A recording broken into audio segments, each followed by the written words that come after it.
প্ৰথমে সকলো অসমবাসী ৰাইজলৈ মোৰ নমস্কাৰ। আজি এইটো ভিডিঅ'ৰ দ্বাৰা জনোৱা হ'ব যে গাখীৰৰ সৰ নিজৰ ফেচত লগালেনো কি আমি বেনিফিটছ পাওঁ।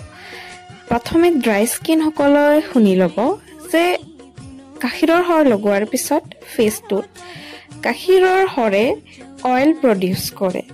আপুনি লগালেও সেইটো প্ৰমাণ পাব যে গাখীৰৰ সৰে অইল প্ৰডিউচ কৰে আৰু আপোনাৰ স্কিনখন মইশ্চাৰাইজ কৰি ৰখাৰ বাবে বহুতখিনিয়ে সুবিধা কৰে।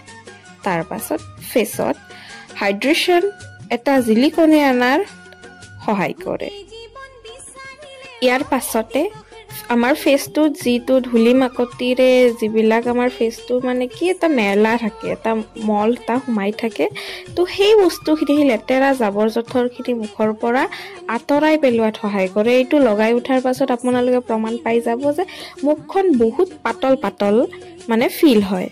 কিন্তু যদিহে আপোনাৰ অইলি স্কিন, তেনেহ'লে আপোনাৰ এই গাখীৰৰ সৰটো লগোৱাৰ পিছত কিন্তু আপোনাৰ স্কিনত মানে পিম্পল হোৱা বহুত মানে চান্স থাকে, কাৰণ যিহেতু আপোনাৰ স্কিনখন অলৰেডি অইল আৰু ই যথেষ্ট পৰিমাণে অইল প্ৰডিউচ কৰে, তো তাৰ তুলনাত মানে কি হৈ যায়, ফেচত পিম্পল হোৱা আৰম্ভ হৈ যায়।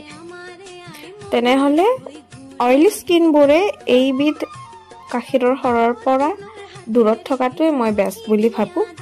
অন্য এটা ভিডিঅ'ৰ সৈতে আপোনালোকক পুনৰ লগ পাম আৰু ইনফৰমেশ্যন আনি থাকিম এনেকৈ।